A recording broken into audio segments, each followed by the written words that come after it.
We were just sitting downstairs in yoga class, and all of a sudden we heard this bang, bang, really fast, and then this girl came running down the stairs screaming, help me, there's a shooter, and she just had blood all over her shirt, and then our teacher just put all of us in the closet, and like we didn't hear anything else about that, and then we just heard somebody try to come in our classroom, and we just heard screaming and yelling, and it was terrible.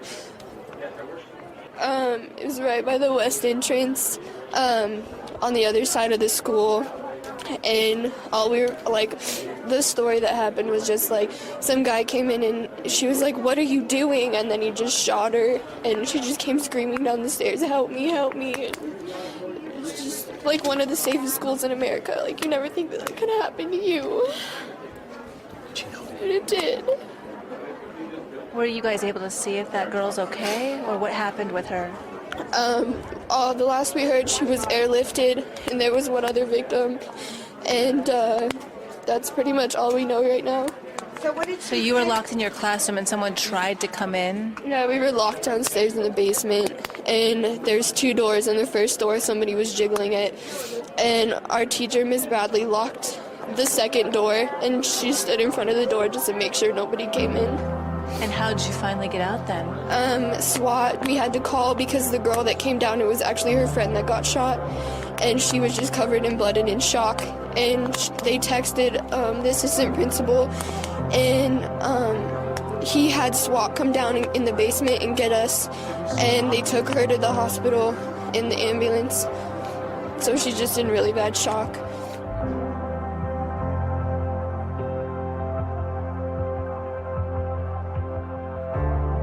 I remember leaving there, and I was so stressed out, and I remember I made a decision that day that I will do everything in my power to stop school shootings or stop kids dying in schools as best I can.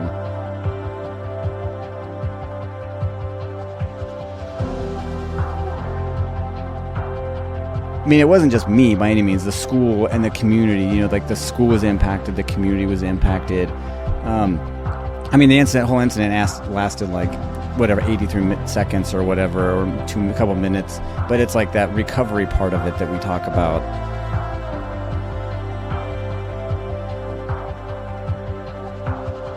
And you always know when there's a shooting that happens, there was a shooting at that school in 2013, or there was a shooting at that school. We had to go back to Columbine in 1999, and that school will always be that because of that, and it's always going to impact that community.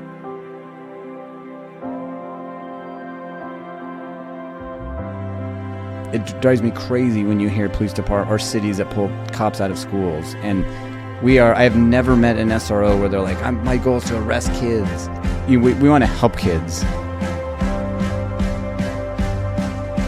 You're listening to the ATO Bridging the Divide podcast, brought to you by the Assist the Officer Foundation.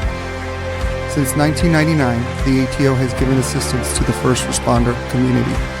And now we want to give them a platform to hear their incredible stories. We also want to hear the stories of the many people that support us. Our community is small, but it is strong. We have differences. We don't always agree, and we all make mistakes. But together we can grow, we can heal. And we can learn from those mistakes. And together we can bridge the divide.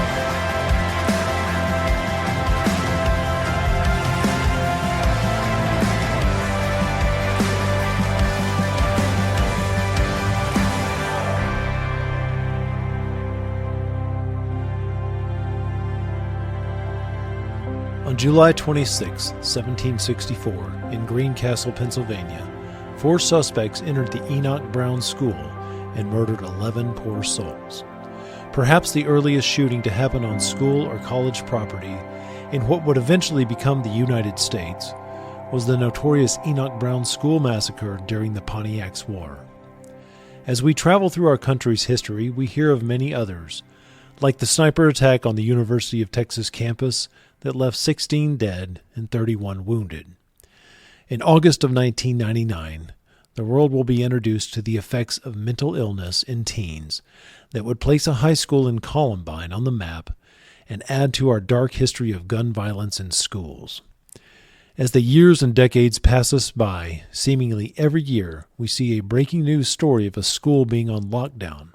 We see the footage of parents' faces filled with anguish and grief as they face the uncertainty that they will no longer see their kids' faces. They sent their kids to school on those days not knowing they would never see them alive again. They will not see them grow up and graduate. They will not see them grow to become adults. And the ripple effects of these tragedies tear through these communities and slowly take a piece of our country's civility and innocence away. Today we are sitting down with an officer who went to work on December 13th, 2013 at the Arapahoe High School in Colorado. His life would be forever changed as this epidemic made its way into his school. James Englert, thank you for being here. Thanks, Joe. Welcome to Dallas. Thanks. Before we get into your story, I want to get into our guest co-host, Rich Parente. He's back on the mic. You might have heard his soothing voice from the Baines Twins episode. Rich, welcome back. Thank you for having me. It's always a pleasure. I'm an avid listener. I work in Scituate, Rhode Island, and I listen to you all the time, and you have a fellowship out there. Thank you, man. I appreciate that. Joel, can you kind of tell the listener who you are? Hi, yeah, I'm Joel Sicoscio. I've been in law enforcement since 1997. Currently, I'm working for a town in Barrington, Rhode Island. Thank you for being here.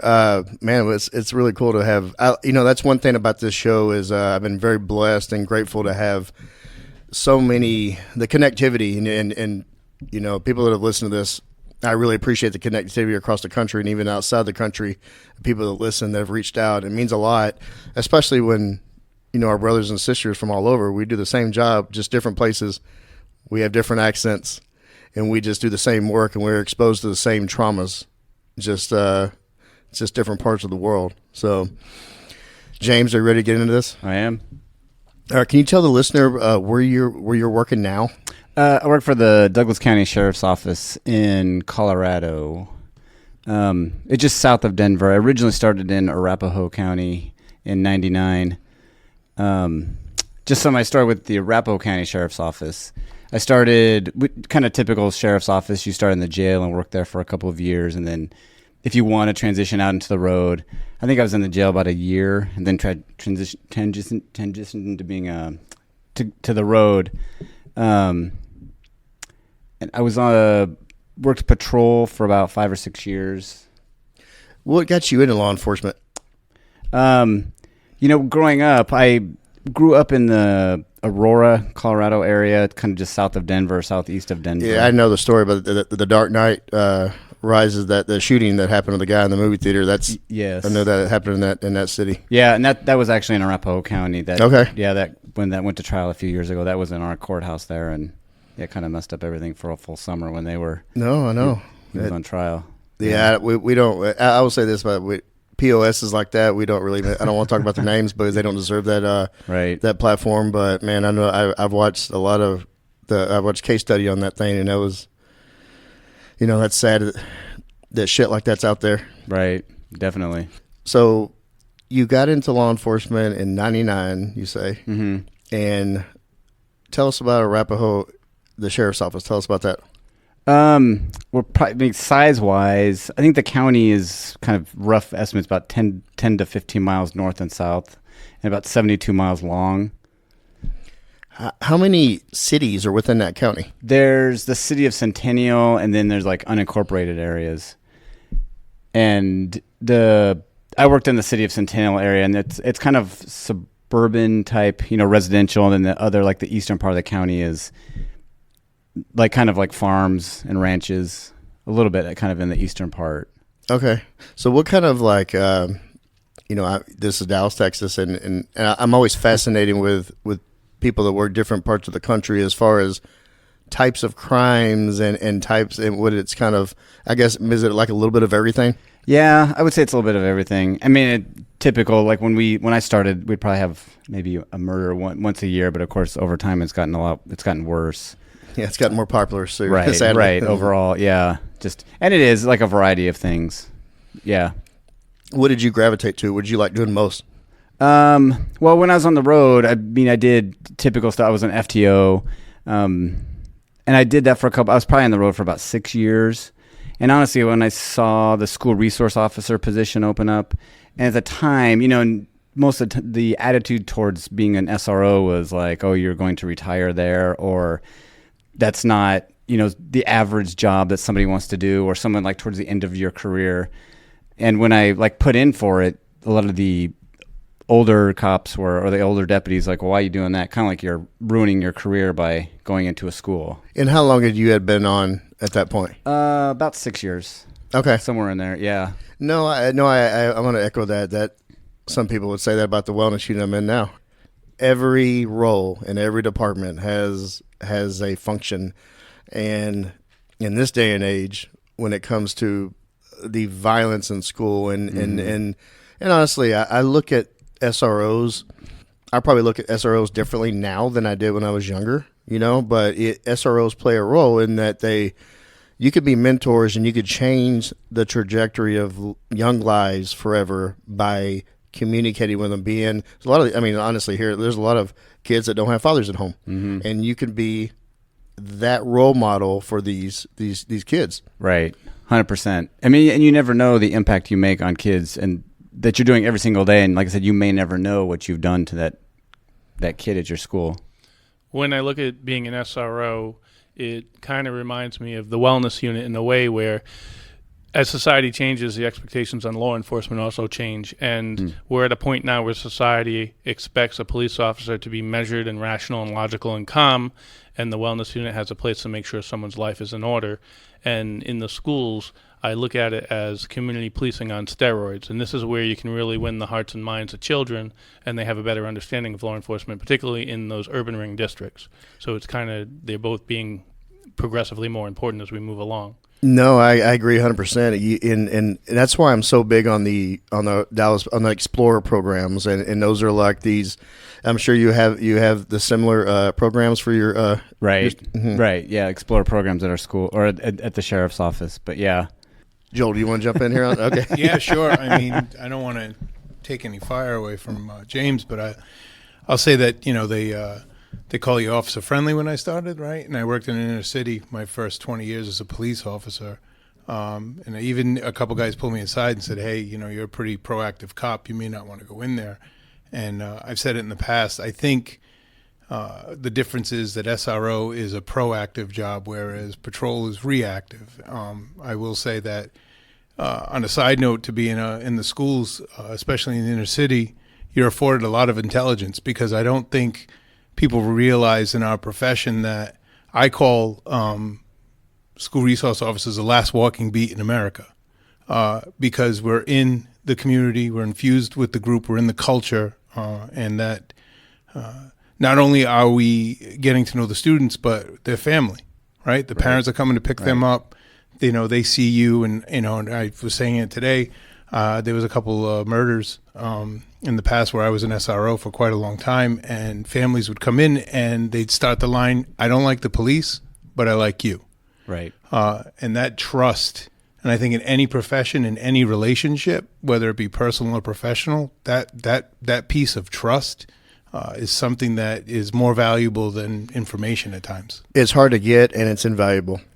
The impact and the influence, more importantly, of these young minds of having, because let's be honest, we live in a profession that's always not liked, and especially in usually a lot of younger folks, and a lot of it has to do with where they grew up, their experience with police.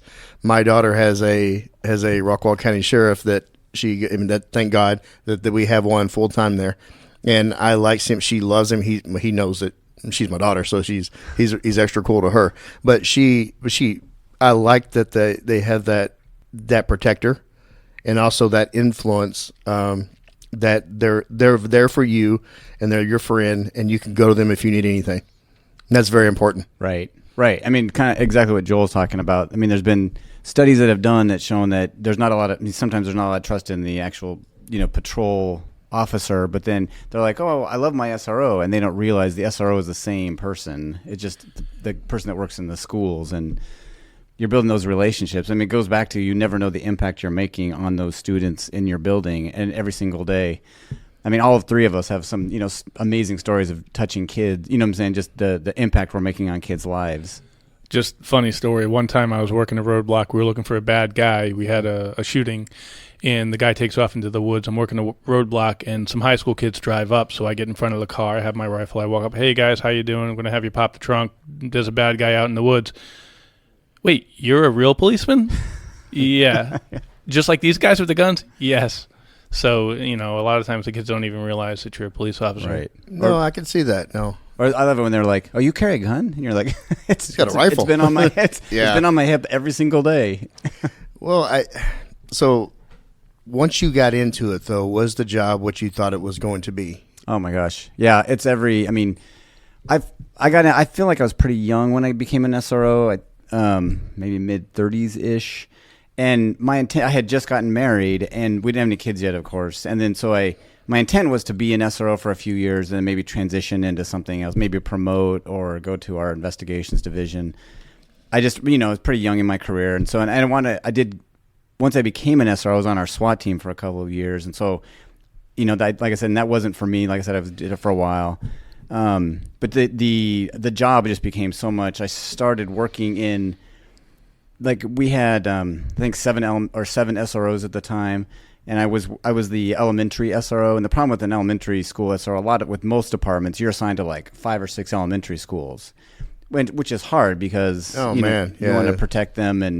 But if somebody wants to do harm, they're gonna wait till you're gone or something like that. It's just and you feel like you're just kind of almost like you're trying to pick up sand because it's just kind of always going through your fingers, And so I worked the elementaries for about 6 months, and I was assigned to a middle school where I was full-time at a middle school.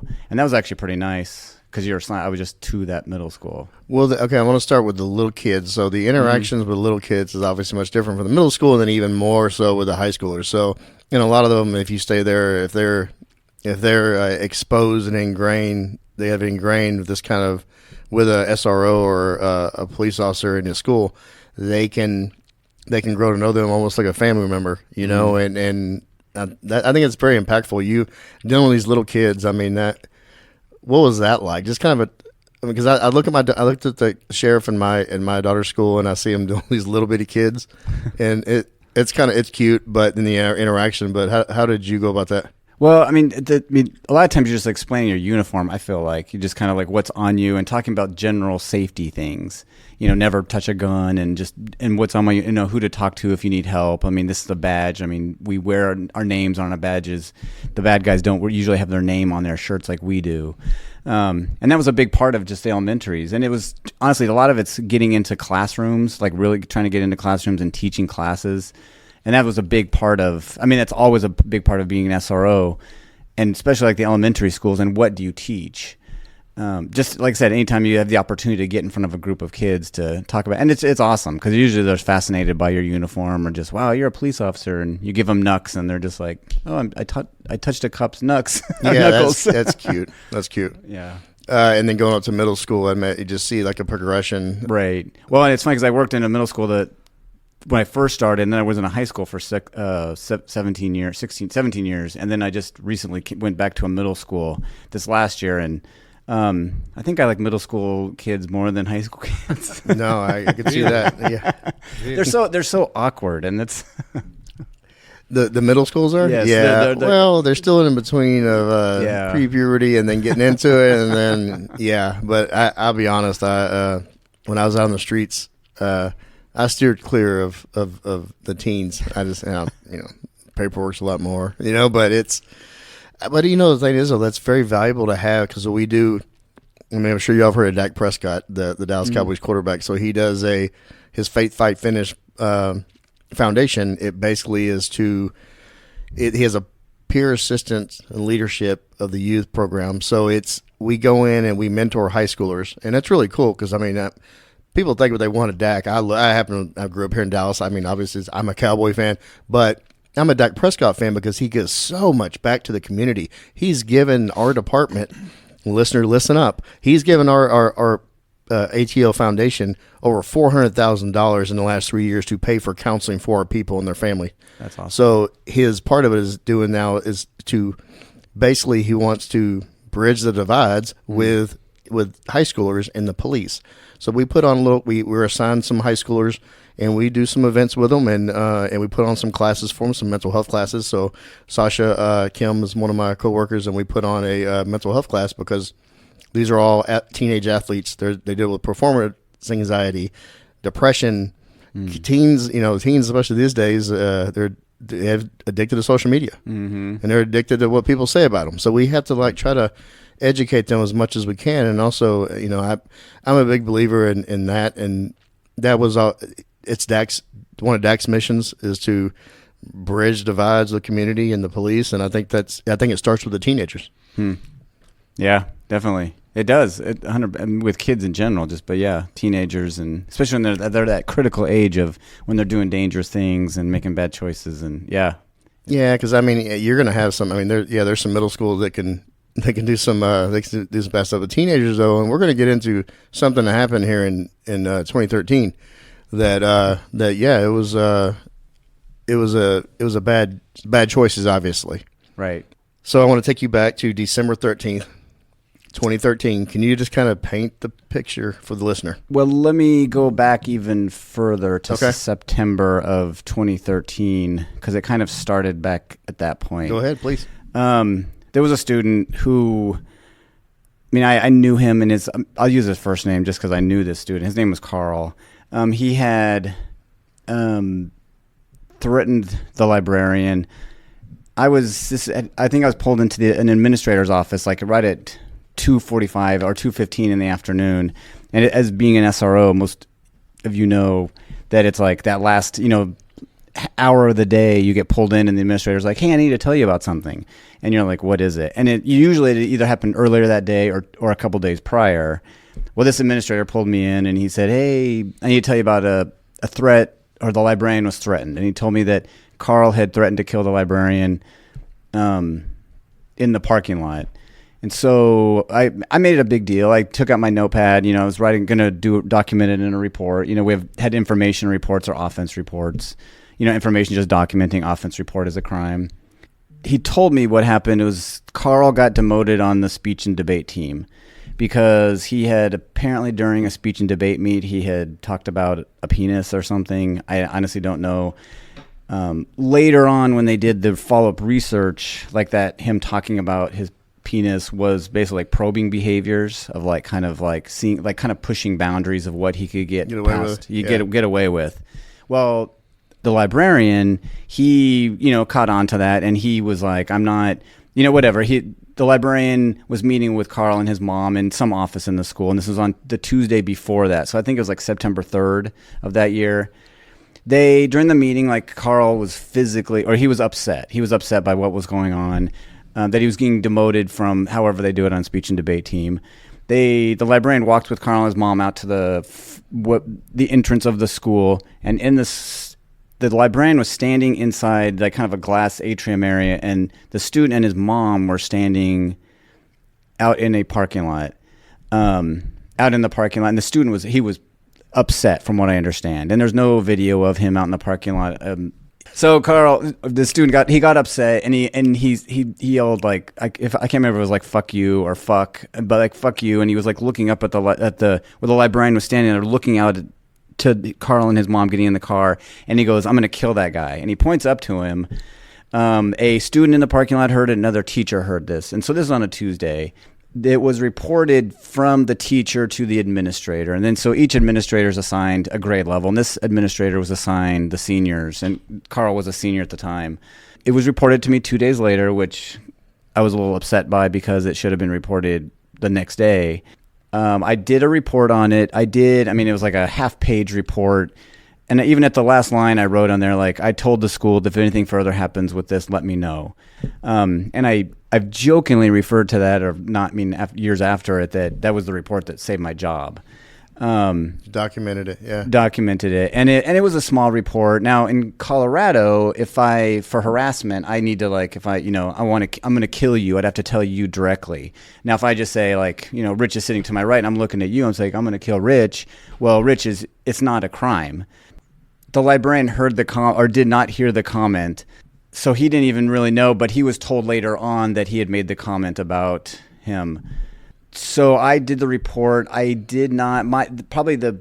There was some reports that were done after the shooting, and probably the one thing that I did not do is I did not follow up with Carl and his mom about the comment. I knew Carl. I mean, he knew me. He would refer to me, "Hey, Deputy Englert." I said, "Hey, Carl." I mean, I just knew him as a student at the school. Well, before that, were any issues with him before this whole thing with the debate team? No, good question. No, there was not. And from what I understand, he was getting his like Eagle Scout, to be an Eagle Scout. I don't know if he got to that point. I think he had supposedly had gone to a range and shot with a shotgun. We didn't know if he had any. There was no home checks done. There was nothing. And honestly, in 2013, that was kind of the standard. I mean, we've gotten better, I think, over time with law enforcement of following up on threats. Like I said, I documented in a report. I even had a conversation with my sergeant about, hey, this is not we even both agreed that this wasn't a crime. I documented it. So probably the next week or maybe Friday, I can't remember when, I was not told of anything past that point on this student. I'm going to jump in, James. Yeah. Question for you. In response to that original situation, did the school district, the admin, do anything with that student other than discipline, like social emotional supports or something like that? The school psych had met with him and I think she met with him and then did a threat assessment on him later in September. But this is all information that came out later, years later, like actually during the depositions and things.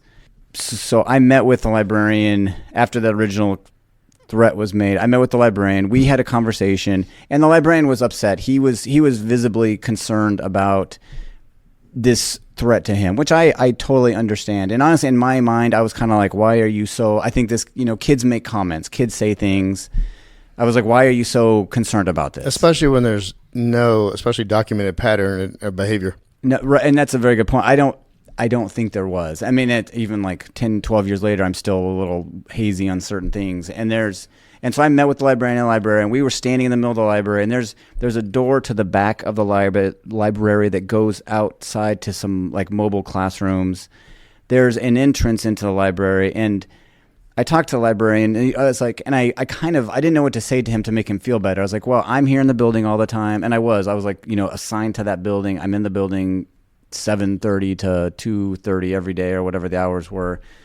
And I kept having, I tried to make him feel better. I was like, well, I'm in the building. I'm armed, I will.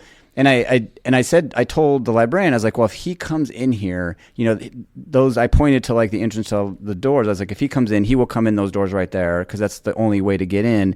And I was like, there's an exit right there that leads out to these mobiles. Now, I only had one conversation with the librarian afterward, and I asked him if he remembered that conversation that we had, and he said he did not remember that, because that's exactly what happened. Is that student came in the doors, and then he actually ran out those back doors that we talked about. So that was, other than us having that conversation, like nothing happened after that, and I was told nothing. And I'm making a big deal about that part, about not being told anything past that point, because it was a big deal. There was a lot of things that came up in those. It transpired after September to December. Exactly. Okay. Going back to you starting up in December, can you kind of walk us through what happened there, whatever you're comfortable with talking about? Oh, yeah, that's fine. Prior to, like, I guess on Tuesday of that week, I was out of the building at a training, which happens a lot. And the student had shown somebody a picture of a shotgun that he had bought. He was showing a picture of a machete that he bought at one of the stores. And he's 18 years old, so it wasn't illegal for him to have that. It was told by a school counsel, or a security guard was told. I was not told after that, that he was showing this picture around. Then going to December 13th, Newtown. What's Newtown? Is that December 12th? December 12th. Yeah. So it was the 1 year anniversary of Newtown, and we knew that. So I know I always get the dates confused, because it's not the 13th, but yeah, the 12th. And so we actually, I stayed on campus that day, because dates are important, especially in like school safety settings. And I stayed on campus that day. I drove around. I even had another one of my partners, this guy Rob, come over. He hung out. He worked at one of the middle schools. I was in the west parking lot of the school. I even like joked around with some kids in the parking lot. I think I did drove around the perimeter maybe a couple times during lunch. I went inside the building about 12:17. because I was outside during lunchtime, just kind of driving around the parking lots. I even, I parked my car. I went into, I grabbed my lunch out of my office.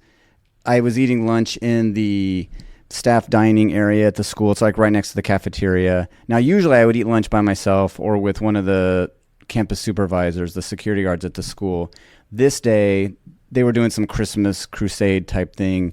And so there were like 3 administrators sitting in the office in this, in the staff eating area. And we had the door closed to the staff eating area, which I never sat there with the door closed. I always sat there with the door open just to say, kids walking by or, honestly, if you hear any gunshots or whatever, just not being behind a lock or behind a door. So that day the door was closed. As we're sitting there, we're sitting at a table, and I heard on the school radio, I have my pack set, my work radio, then I have my school radio, and I hear on the school radio, I heard something in Spanish, and I honestly thought it was like the afternoon cleaning crew, because it was like they were like yelling back and forth, which was normal. Something was said, and then I heard in plain English, like, James, we need you. And I remember I looked at like all the administrators sitting there, and I picked up my school radio. Rod, who was he's a retired deputy with the county where I worked. He was with me. We go out into the cafeteria.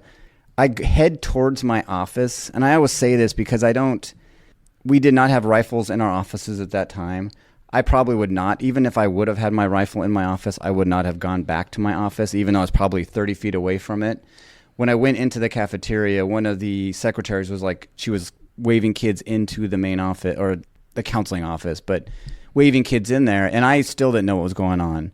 I could hear, I could hear people just like running. There was no like screaming or anything like that. I could kind of smell gunpowder, and this is kind of what I had a hard time with that, because you know what a school smells like or a building that smells like, but you could smell the gunpowder. My brain was not processing the gunpowder school smell of things. I just was like in denial about like what was going on.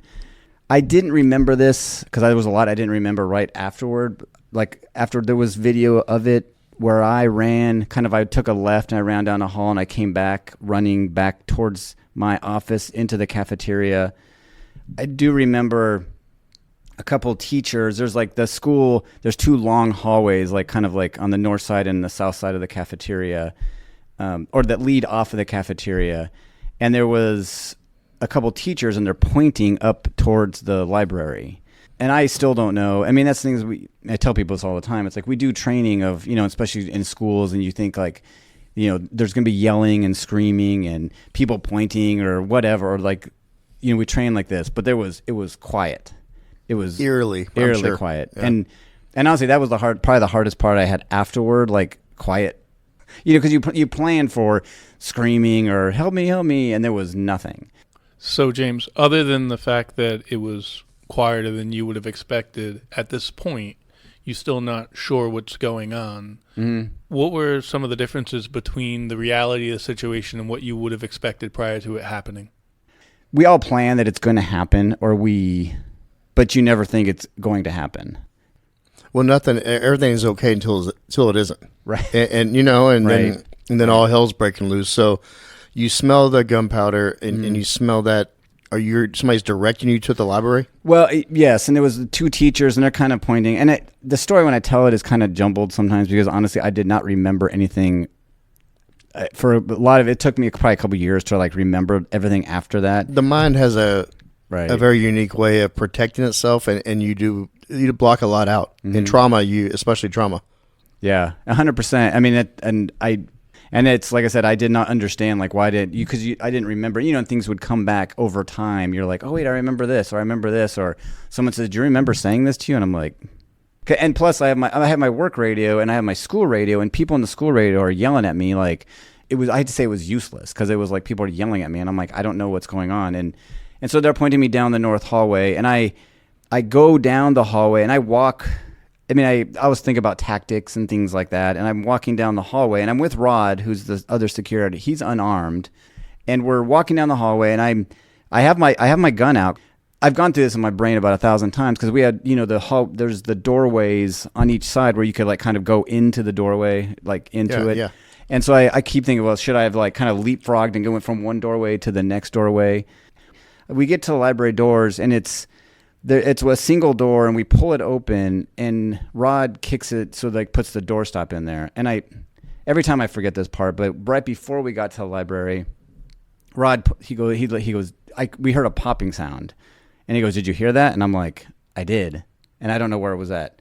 And that was probably the most frustrating. And plus, like in training in law enforcement, where I was like, I'm going down the hallway, going that direction, I could not tell where it was coming from.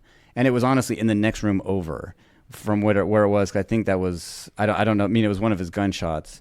Carl has parked his car on the north side of the school. When he came up into the school, he was dressed in all black. He had a black backpack and a bandolero of shotgun shells, like 28 rounds, I think. He had his machete in his backpack, and he had his backpack. But when he came up, he booked it, like sprinted from his car. The janitor, who was out by the kind of the boiler room, which is behind the library, saw him run, like park his car, and it's illegally parked, so it's kind of, it was out of place, and saw him run up to the doors. Now his first bullet in his shotgun was a slug, and he was going to shoot through the glass when he got up there. But when he got up there, he pulled it, and there was video. But he pulls, I think he was like waiting for it to like be stuck, but he pulled it, and so it kind of slammed open. And then he went in, he shot, there were two girls sitting at a bench kind of to the left when you come in. He shot twice behind the girls, like, the slug, and then the next shot was birdshot. The birdshot did hit, like bounced off the brick wall, hit a girl in the back of her head. He shot down this long corridor that goes towards a class. It was like, we called it the study hall, but it was like basically like end of a hallway where kids were studying. And so the pellets bounced down the hallway, and it broke some glass, which I was kind of surprised that the pellets like broke some glass down there. And there was some textbooks where the pellets had embedded themselves in the textbooks, and kids could feel like the pellets that had come down and like peppered, like peppered their legs, and they weren't injured, but they could feel like on their jeans and stuff. Probably in that little study area. And it was interesting. Later on, a teacher had told me it's like physically impossible to get kids to lock down in an area where they were just shot at, because the lockdown area for this classroom for this study center was in a classroom that was toward the direction where Carl had shot. And so they locked down in a little broom closet, and there was probably like 12 kids in this little broom closet. And we did not train for like evacuating the school, that you have option-based lockdowns. We didn't train for that at the time. So they just locked down, and they could have easily just went outside. I mean, I'm glad they locked down. So then when Carl had shot the three times in that part right there, he went into the library and he shot towards the librarian. And I don't know how many times he shot in the library. I know there were, like, across the tabletop, there were I don't know what you call it, like the embedded of the bullets that went across. And the librarian had exited that back door and then went into, he actually got into a car with the janitor, and they went across the street. So the librarian was like completely out of the building. Like I said, the student, Carl, had taken a couple of Molotov cocktails and threw them, like one on a bookshelf, and I don't know, like one kind of in the air of one of the other bookshelves. Now, around that time, like I said, I think I was kind of at the library doors at that time. I don't know. I've been told certain things, but I don't know if 100% there was a couple of security guards at the time that said that supposedly they confronted him, but there was no proof that they confronted him. When he threw those Molotov cocktails, did they ignite? Yes. They caught the library on fire? Yeah, they did. Let me jump back to when like Rod and I are standing at the door to the library. It's a single door. We pulled it open. Rod put the little doorstop at the bottom. It wasn't like a magnet hold. We're standing in the doorway, and I was doing everything wrong, like standing in the fatal funnel and all that, which at the time I didn't even think about, because I still didn't. I knew something was going on, and I could smell like the gunpowder. Now, to my left, there was a lot of like haze in the air, like kind of just smoke, and the ceiling tile. I didn't notice at the time, but like the ceiling tiles had fallen down. And so I look in the library, and there's probably like 50 feet back, there's a bookshelf that's on fire. I look in the library, I yell in the library, Rod yells in the library. I don't go into the library. I don't honestly know why. I felt like there was something more to the left. Now I turned left, and I kind of go diagonal towards this corner. Now you could not see anything, but when I got to the corner, Rod is still behind me. When I get to the corner, there's a girl laying on the ground. As you can imagine, she was not in very good shape because she had been hit with the shotgun. That was the initial. Yes. When he came in, that's where he shot in the back of the head. Yeah, and her name was Claire. And so she was hit in the back of the head. She was still alive at the time. And so a thousand things went through my brain. And Rod, like I said, is behind me. Then one of the other administrators. Now, we at the time when we do a lockdown drill, we would have the administrators walk around and check doors. For SROs that work in schools, I always tell people, I was like, the administrators should not check doors because you're basically teaching them during a shooting to like walk around the school and check doors, because that's exactly what happened. And there's multiple school shootings where I think there has been where administrators have checked doors when there's a shooting going on. And so Rod was behind me, and there was another administrator who came around. His name was Daryl. And of the two guys that could be there, to do something, it was like these two guys. Like Rod has definitely seen things. Daryl has seen some things as a school administrator, and they're both bigger guys. And this girl was a pretty petite girl. They were like, I was like, like holy shit, there's somebody in this building. This is fucked up. I told Rod, I go, hey, it was like pick her up, and I was directing them like left because there's like a kind of a circle drive on the south side of the school to have rescue come in and pick her up. At the time, I'm talking on the radio. I'm saying, there's fires in the library, and so we have one sergeant or lieutenant on the radio is like, why are you evacuating the school? And I'm like, in my brain, I'm like, why in the hell would you be evacuating the school? There's something going on. But I said, there's a fire. The library's on fire, basically. Like, we need to evacuate the school. And luckily, nobody evacuated. I always talk about when I see Claire on the ground. You're like you said, Joe, like your brain plays tricks on you, especially in traumatic situations. And I remember staring at Claire, and I give on the radio, I was like, there's 3 shotgun shells on the ground, and I tell, like, I'm giving like updates because there's somebody in the building. I don't know where this person is, and it's not how we had trained to go after the active killers. Or active killer or whoever it was and I'm like, this is not, I kept going, this is not, if I had a school shooting, this was not happening the way I thought it would happen, know? I go through like 1,000 emotions staring at Claire on the ground. Cause it was I looked at her probably for like 10 seconds, not even that, but it felt like an hour. Did you know her? I did not. Honestly, that was probably the part that I was like, the hardest part was, cause I was like, what is her name? And I wanted to hug her and hold her. And she was, like I said, she was in pretty bad shape. She was still alive. I went through like anger. I went through sad. And then I went through pissed off. And I was thinking that, I'm in the building to do one thing. One thing. And to make sure that like every kid goes home safe. So when you saw her, that you were directing them to evacuate her, is that what happened? Yes, they picked her up and they carried her. Rod, like I said, those two guys, they picked her up and they carried her down the south side of the school, like out towards where rescue could actually come pick her up. And they did. They got her into surgery within like the first 30 minutes. Okay, then what did you do at that point? Well, at that point, I took a different position in the hallway. So I was staring, because I was at the corner, and I kind of took a different position where I was looking towards the north side of the school, towards the library, and I was looking to my right, which was down where he had originally shot. And I'm sitting there, and like I said, I'm giving updates on the radio. As I'm standing there, the fire alarm goes off. And luckily, the school did not evacuate. And we really didn't talk about it, but most of the people in the school, most of the people on the west side of the school heard the first couple shotgun, or when the shotgun went off. And they described it as somebody like slamming a textbook and slamming a locker at the same time. I could see that. Yeah, I could imagine that. Yeah, and so they were locked. They stayed locked. Like the fire alarm went off, and they stayed locked down. And I still didn't know. Like I assumed it was because of the fires in the library. Then when the fire alarms went off, all the magnetic holds on the doors, like me looking towards the study center on that north hallway, those magnetic holds released, and then I couldn't see down that north hallway or where I thought the person was. And again, I was going through in my brain. I was like, okay, we've always trained if there's like active killing, you need to go address it. There's no stimulus to like go towards. And I wasn't hearing anything. And then with the doors closing, I heard nothing, and it was just silence. There were a couple other deputies that showed up.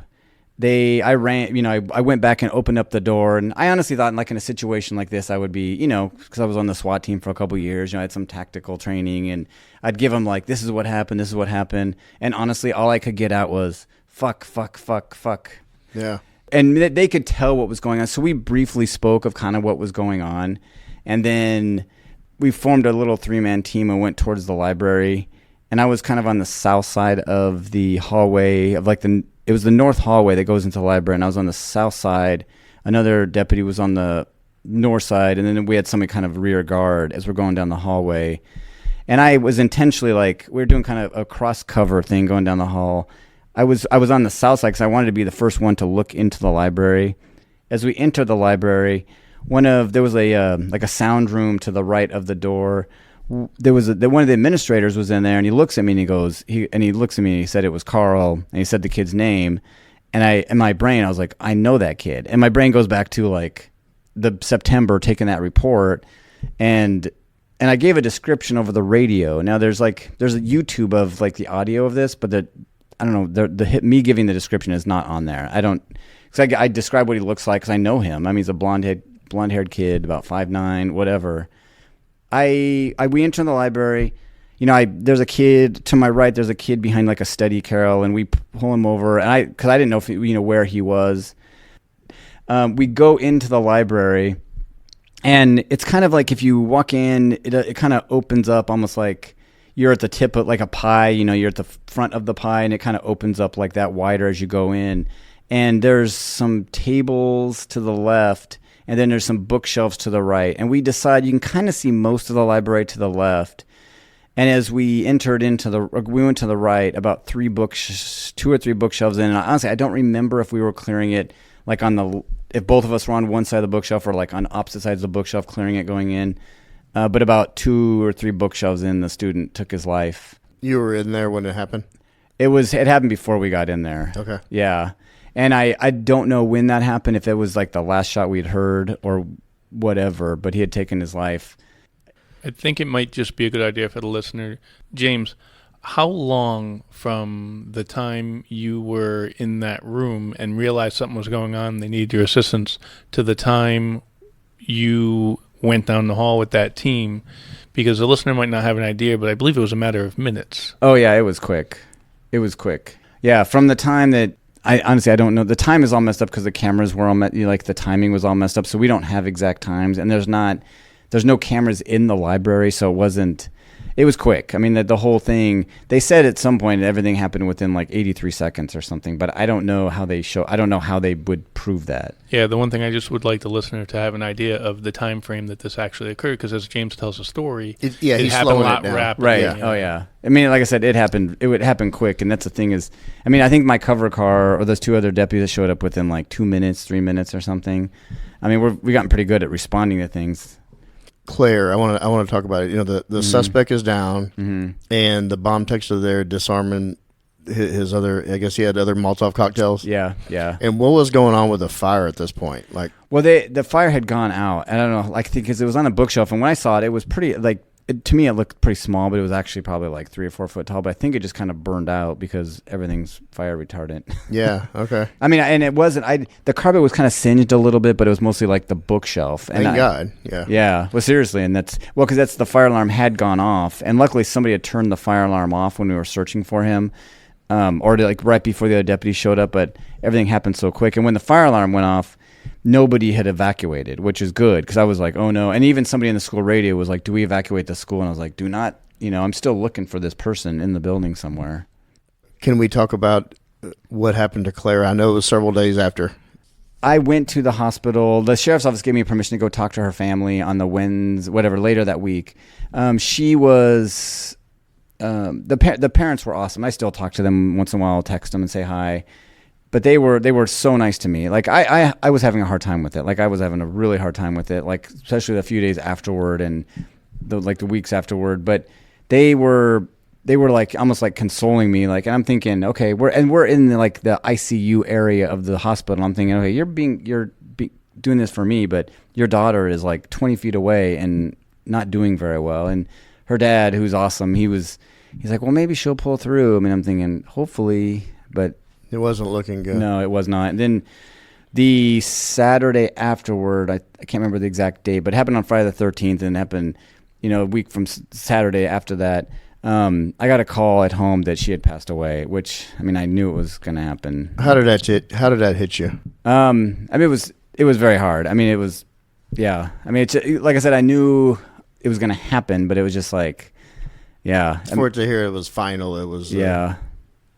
The family was awesome. Like in the following Monday, one of the attorney for the family called me, or it was a family friend, but he was an attorney, and he actually ended up being the family's attorney. But he called me and asked me if I would be a pallbearer at her funeral. You know, at the time, in my mind, I was like, hell no. Like, I'm done with this. I don't want to be associated with this. Like, this is not something I want to be a part of. Because honestly, I mean, I was still processing, because I didn't remember 3/4 of what happened, and I was like, and so I mean, of course I did. I mean, of course I was a pallbearer at her funeral, and I asked them, I was like, well, did they? Because I didn't know if they were mad at me, mad at the sheriff's office, mad at whoever. So I was like, did they want me in uniform? And they did want me in a uniform, and I was like, okay. I mean, I did, and I got permission from the sheriff's office. They were fine with everything, and they were awesome, like for me, and they were great for like the family and just trying to help them. And so there was later that week, I can't remember, it was after Christmas that year, but they had like a private ceremony, and it had probably 500 people there. Then they had a public ceremony. It was like a little after the first of the year.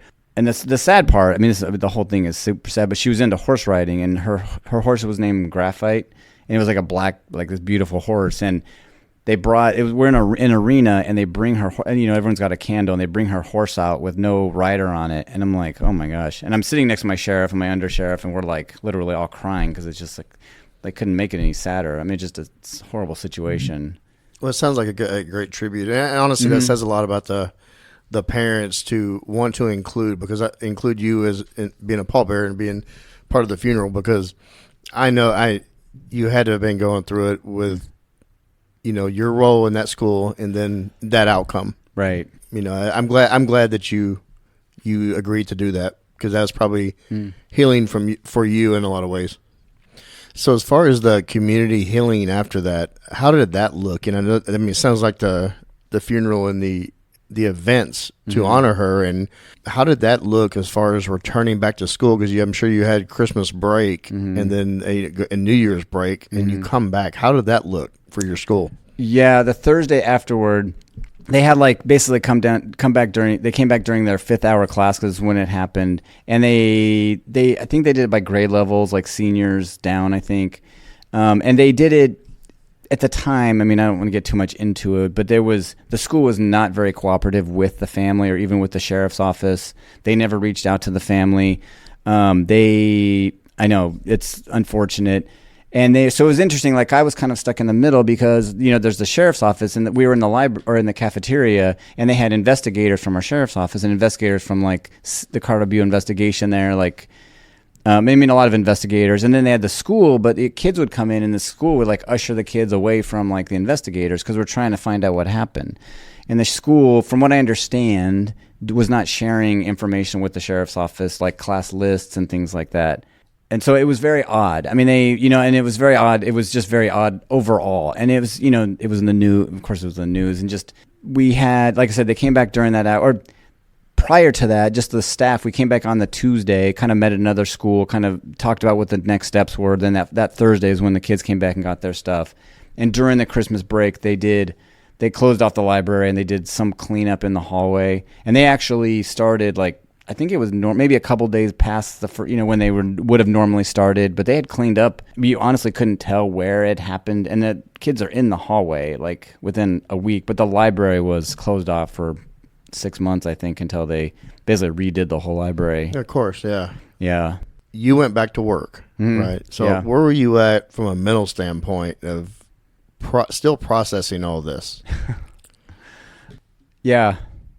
I had a hard time with it. I mean, like I've said before, I didn't know when I went home that night. We had that, like, a news camera or news team showed up to my house, which we know in law enforcement, like, they're supposed to go through your work or go through your sheriff's office or police department and contact them.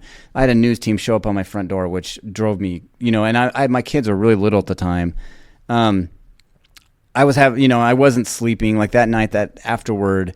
And at the time, I had never been through something like that before, and those of you have, I remember going out to dinner I was supposed to go to a Christmas party with my wife, and I'm like, she goes, you want to go to the party? And I'm like, really? You didn't want to socialize, yeah. No, you don't want to socialize. And we went to some restaurant, and one of our friends bought us like a bottle of wine. I think I drank that bottle of wine. I didn't feel anything. Like there was no reaction. And I went home, and I honestly probably didn't sleep for a couple weeks after that. I mean, it was just like a lot of, and my sheriff's office was great. They were great. They didn't, I mean, I met with one, it was like a peer counselor, he's actually the undersheriff now of the county, but he was a friend of mine, and I met with him, and I talked to him, and he's like, we had a conversation about, just everything, and it's probably about 2 or 3 weeks afterward, and he's like, yeah, you need to go talk to, he was like, you should go talk to somebody, and I was kind of, at the time, I think we had like 5 free sessions at the therapist or whatever, and I didn't know at the time, but I was told that I could have as many as I wanted, and that's what the therapist I was talking to like told me, that you're basically like, however many, you can come back as many times as you want, which I was grateful for. I didn't. Did it help? I think so. Yeah, I mean, I think it did. Other than meeting with the therapist, are there any other things you can think of that during those times after the shooting, when you were still processing and having a difficult time, that were helpful to you in your recovery from the situation?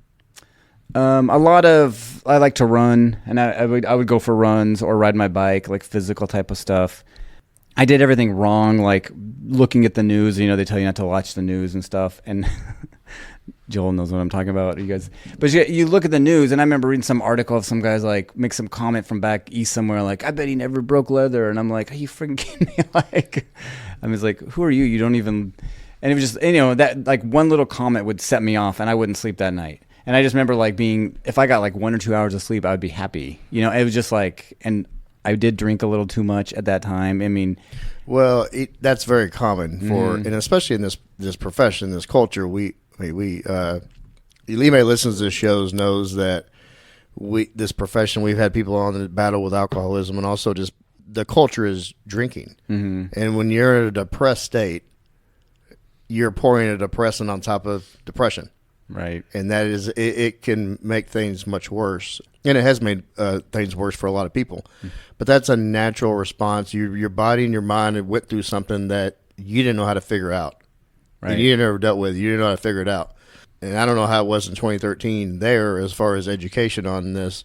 It probably was like it was here in 2013, which is minimal. Mm-hmm. As best case scenario, it probably still is minimal from what the movement we've seen in law enforcement as a profession and taking care of our first responders' minds. I mean, you blow out your knee, you work out, you blow out your knee, you gladly will tell Rich, hey, my knee's out, I'm having surgery. Right. If you're dealing with anxiety and depression, how open are you going to be with him or Joel? Right. Probably not much. Right. And that's exactly it. It's like, like I said before, they gave us like 5 free sessions or something, and it wasn't like something you could just go to easily. You had to call someone to get the approval to go talk to somebody.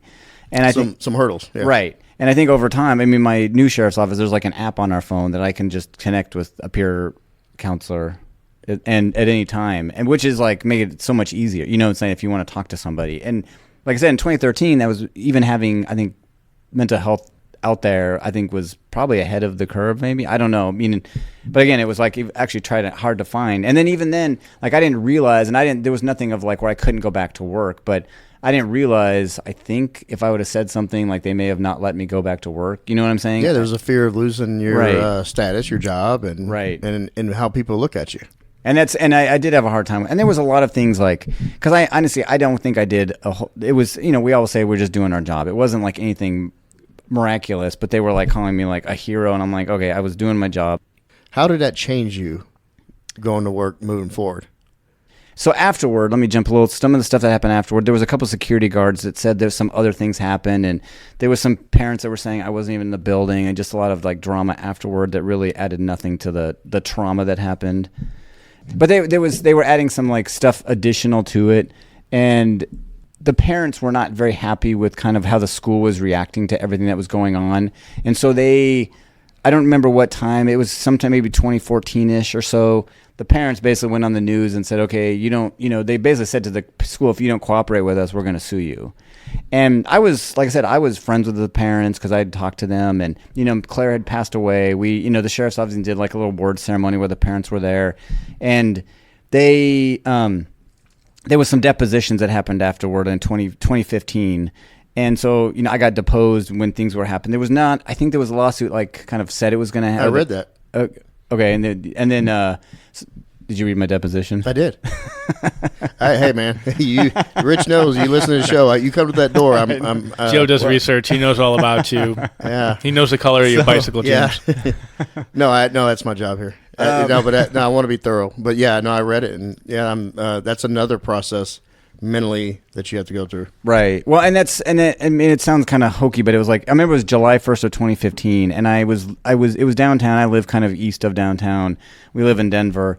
And I remember running home, and I was so like, just of all the stress and just being, because it's stressful when you're sitting there and you got like the county attorney, the attorney that's deposing me, the family's attorney or the school's attorney. You have like Claire's parents, her grandparents. We had some researcher from the Center for Prevention of Violence out of Boulder, because they did a study on it afterward.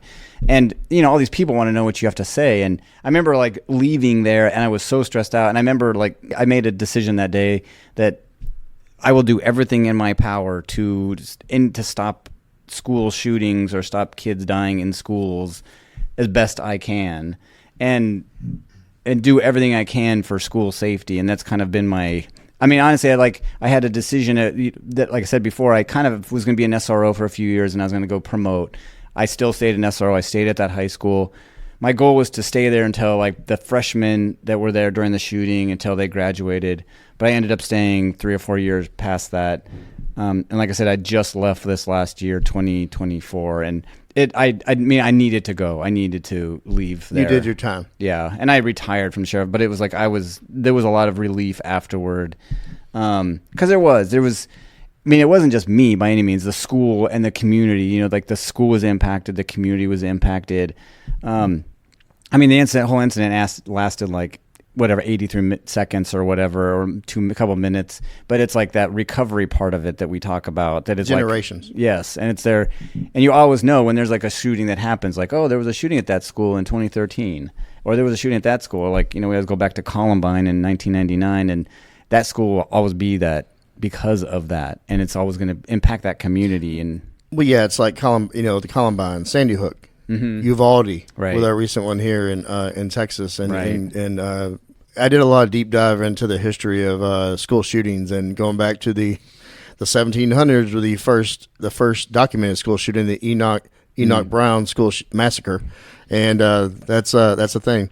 Violence in our schools have been around since the country was a country, and it seems it's only getting worse, sadly. But it also shows a need to have SROs in these schools to not only be a mentor and be a bridge between the kids, right, and law enforcement, but also be the protector and guardian. Yep. It's very important. Yeah. You never know. There's 3 of us sitting here, school resource officers. I've been doing it 20 years coming up here in September. I know these guys have a lot of experience, and it's like you never know the impact you're making. And we get kids that, I'm sure you guys have similar stories. We're driving down the road, someone's waving at you, and you have no idea who it is. But they're like, hey, officer, Deputy Englert, or hey, remember me? And I'm like, hey, buddy, and I have no idea who the kid is. Right. But it's just, you never know that positive impact, or that you were that kind of, we were talking about at the beginning. You never know what you've done for that family or that kids, and you get to know. Joel mentioned it about knowing that family. Like I knew kids of, like I had actually a parent of a kid text me earlier today, just because I've got to know him, and we're actually friends just because I knew his boys, and I know all 3 of his boys. I know where they're at. One's actually a police officer. One works at the airport. One is doing something else. But it's like I know the families. You get to know those families, and you get to know friends of friends, and you just never know the impact. And exactly like you said, you just never know. And that building the bridge between the school and law enforcement, and that's it drives me crazy when you hear police department or cities that pull cops out of schools. And I have never met an SRO where they're like, my goal is to arrest kids. It's like we want to help kids and do everything we can to, help those families. And it's like, and we do. There's even like hard SWAT guy, the operator that's like, yeah, I'm being punished by putting into a school. And then you talk to them 6 months later and they're like, this is the best job ever. I love it. And they're going to the kids going to the baseball games and going to the kids' events after school. And it is community policing at its best. And one of the things I want to point out, as a school resource officer, obviously your job is twofold. One is security of the building and safety of the students, but the other is rapport building. And that rapport building can insulate a building in safety. If you do a good job building rapport, children are going to come to you and let you know what's going on and let you know what you might not be aware of as an adult in the building. Mm-hmm. And that helps you keep them safe. There are more incidents of school violence that are thwarted than actually occur. And you don't hear about those school shootings that don't happen. And more often than not, some child coming up to their SRO or a trusted adult in the building telling them, hey, look, little Johnny put this online and we're all scared. And it merits kind of just, I guess what I'm saying is you want to bring that point up, that if you're building rapport, it's part of the safety techniques that are used by an SRO. You always hear about the bad on the news and about when it goes wrong. And it's the same with like our country. You know, think of how many daily potential attacks or threats or loss of life that were thwarted by intelligence or actions by police or actions by federal authorities. And it happens more than probably what actually is successful. I want to get into NASRO. Can you kind of tell the listener what that is and talk about that organization? Yeah, definitely. We are currently actually right now at a NASRO conference, the National Association of School Resource Officers Conference. We have around 2,400 school resource officers at this conference. It's the biggest conference that NASRO has ever had. I do serve as on the board of their organization as the first vice president. And it is, I mean, it's a school-based law enforcement program. I mean, we're basically a teaching organization. We have a basic school resource basic school resource officer class where a lot of states require you attend a 40-hour class before you be put into a school. It's not the law everywhere. I wish it were. But we talk, in the basic class, we talk about, mental health, violence and victimization, we're informed, like we believe in the NASRO triad as like law enforcement is kind of the base of it because we're all like law enforcement. There's informal counselor and then public safety educator on the other side of that. So, I mean, we were talking about earlier, getting into classes, and it's a big part of it, or that informal counselor being that bridge. So that's kind of the NASRO triad. And how long has that organization been going? Since 1991, they were formed. And I mean, honestly, it's gotten bigger over the years. I've been involved since 2007 or so, and I've been on the board since about 2018, and it's gotten bigger. I mean, this week is awesome, just seeing all the school and there's some school administrators also. I think the school administrators come and they're like, wow, this is amazing. Like, what's going on here? No, that it's only going to grow, and honestly, the need for, I mean, there's a movement. I mean, there's talk about the movement in mental health and policing. There's a movement in protecting our schools because we're tired of watching the breaking news, and it's horrific. And I want to give my brother's a shout out, Paul Smith. He just retired DPS a little over a year ago, and he was in the intelligence in DPS. He did 25 years. Well, he now is working for the Texas Education Agency, and he started up a new program from scratch about threats to schools. So he handles all threats to schools in Texas, and he goes around the state of Texas and he teaches. That actually might be get you connected with him to kind of talk about some things, because he is honestly, when he left EPS, he was the guy when it comes to threat of life and threats to schools and threats to people.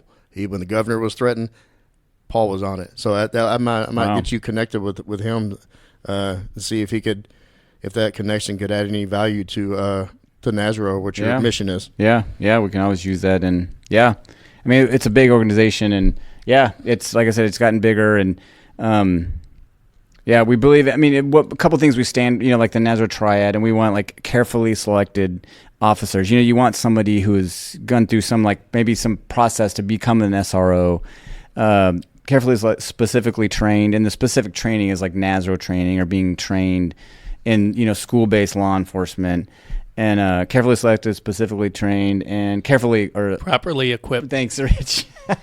So you're trying to But remember. I was having a brain fart. Properly equipped, having the right equipment for the job, and it's kind of what we stand for. There's a lot of stuff in that, but and it is. I mean, being on patrol and being in a school is two different environments. And I know a lot of times. I mean, you kind of said it, Joe. You didn't want to deal with the kids, but in the school, it's different. I mean, and you deal with them in a different way. It's I mean, I think every SRO would probably agree it's not the same as being on the road and dealing with students, and it's a whole different game, and it's not for everybody. It's not. I mean, some people come in and they'll do it for a couple of years and they're gone, but then some people come in and they're, I never thought this.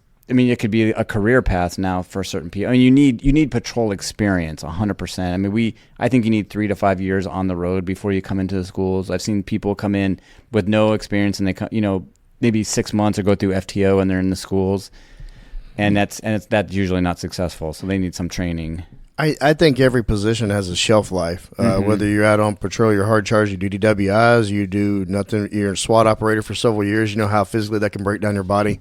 If you're in narcotics and you're undercover, I think in my case, I think I chased dope for a little too long, but my mind and body is beat up. And now this role, I never, like you talk about, some people say, I never could have seen myself as an SRO. I never could have seen myself as a wellness, or honestly, podcaster. But, that was never in my cards when I started. But you grow, and I think you need to allow yourself, your mind, and to grow, as opposed to being stuck in ways. But this mission is very crucial to as a parent. I have an 11-year-old, as I said, it is very important to me that she has protection while she goes to school. It puts my mind at a lot of ease when I come here to work that my daughter's in a school with an officer there. Yeah, 100%. I mean, that's why we're there. Yeah. What kind of, can you talk about some of the training? Like you do consultation for the schools? How do you mean? What do you mean? That you go in and you do any kind of trainings like for tactical. I mean, you've been you were involved in a school shooting. There's value in your experience. Do you kind of share your experience, what was done right, what was done wrong, what could have been done better? I do. I mean, just on my specific, the shooting happened in the school, I do a workshop on it once in a while. And in fact, I'm doing one later this week at our conference. I do it, just because I think there's some value in it. Because when you actually hear the audio from when it's going on, I can describe on what's going, and honestly, what I'm thinking at that time. So I do that. I don't really do it for school people because I think a lot of times school people, it's too much for them of what's going on. But I do, I think you get more credibility from people when you're talking to them, especially when you've been through something. And they actually teachers that have seen things and been involved in shootings. But we do, like I said, there's through NASRO, there is, like I said, we'd get into classroom doing education, a lot of school resource officers, and it depends on the school district, what their lockdown procedures are. I mean, I'm also involved in the I Love You Guys Foundation, which is a foundation out of Colorado, but it's based on 5 actions. There's a whole story behind the I Love You Guys Foundation. Are you familiar with them at all? No, please tell us. Okay, well, 2006, there was a shooting at Platte Canyon High School, and there was a girl, Emily Keys, who was killed during that, and her dad, John Michael Keys, had was basically texting with her. In 2006, the cell phone texting was not a thing that much, and he had it was like a flip phone, and somehow she texted him basically her last, I love you guys, and then eventually there was when the SWAT teams went into the room and she was murdered. That was the last text message from her. So then there's a whole that he basically created this organization. They want to do something for school safety, so they have these they have these procedures. And that's, so I do training, and I serve on their board of the I Love You Guys Foundation also. And in Colorado, it's pretty much standard in all schools. We use we call it the SRP, the Standard Response Protocol. And a lot across the country. Do you guys use the SRP in your schools? Some do in Rhode Island, some don't. So we have a variety of different things that are used. Usually the schools decide what happens. I know that is a school thing a lot of times, but it is. And so I'm involved in that, and we do training on that, like lockdown procedures and lockdown. And my school district does use the SRP, so we do training on that. And then we also, the I Love You Guys Foundation has the SRM, which is a standard reunification method of basically reunifying those kids after a traumatic incident happens. Because the shooting from my school, the reunification was horrible. And I wasn't there because I was busy doing other things, but just how it was messed up it was not done very well, let's just say that. And just getting those kids back with those parents.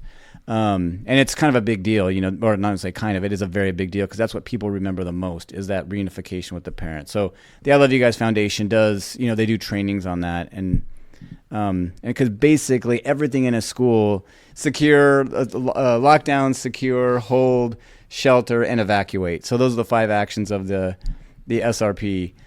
But basically, anything that happens at a school could be covered in those 5 actions. But the biggest ones we always think about is lockdown or secure, which is securing the outside, the doors, or lockdown because there's something bad is in the building. So I am involved in that. And so we do training at schools with the SRP and the SRM from the I Love You Guys Foundation as well. Okay. No, that's fantastic. I want to read more about this and about that foundation. And also I want you to, if you're going to remember, give it Rich to send me the audio that you said there's a video out there of the audio from your shooting. Oh, yeah. I would like to get that to listen to that as well. That's one thing I did not find about you when I was cyber stalking you. So. I'm sure it's probably on YouTube, but I'll check it. I haven't looked in a while, but that's how I got it because they wouldn't give me the original. James, you just walked us through pretty much your professional career in your critical incident. We talked about NASRO. So I want to ask one final question. Can you tell the listeners out there, anybody that's contemplating being an SRO or anybody that's actually doing the job now, what kind of mindset they should be in to protect that school and to protect the community and ensure they go home, and as well as yourself? Mm-hmm. Good question, Joe.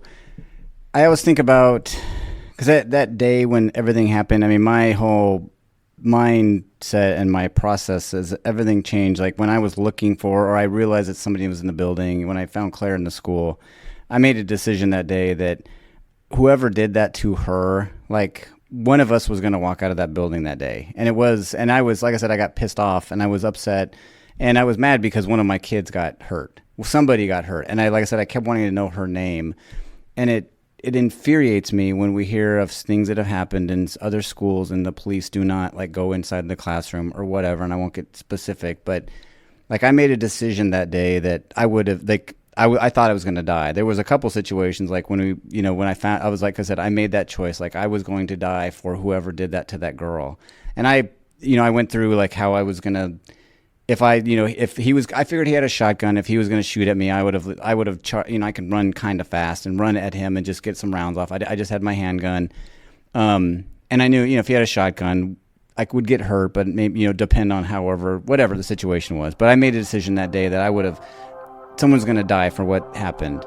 And I made the decision that if it wasn't, I thought I was going to die and I would have died for that girl that day. I know it sounds like I would never tell my wife that or whatever, but I was and it infuriates me when some, people don't do stuff at schools, and we are one job in that school. There's multiple jobs, but our primary job, and I think every SRO would agree, and anybody in law enforcement, I hope, would agree that you would put your life on the line for those kids, because we are in the building for those kids. And, you give a million high fives.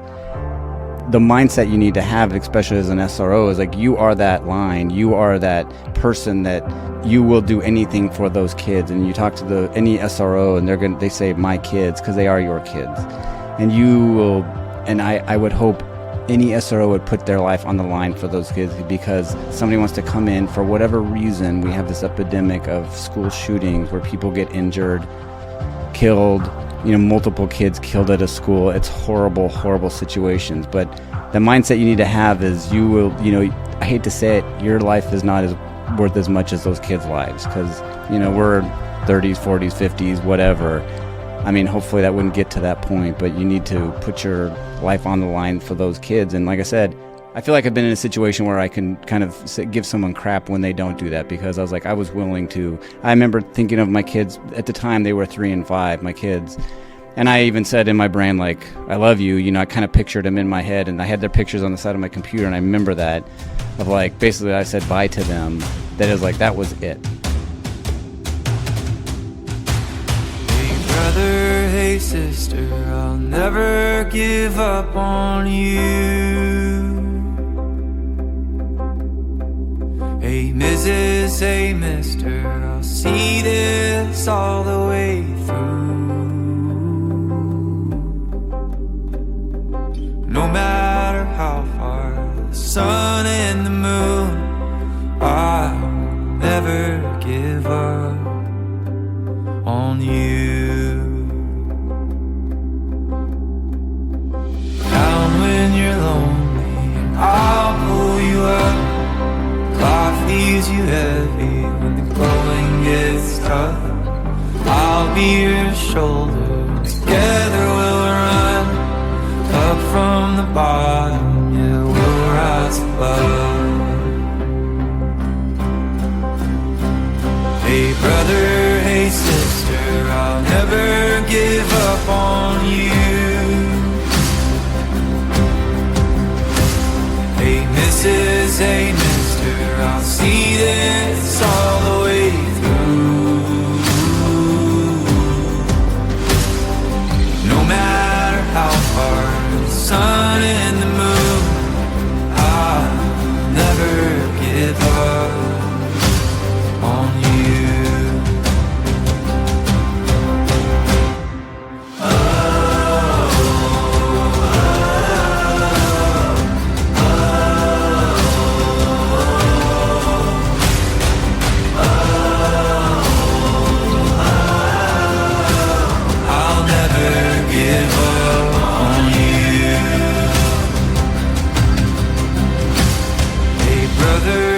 Sister, I'll never give up on you. Hey Mrs., hey mister, I'll see this all the way through. No matter how far, for the gold and the blue, I'll never give up on you.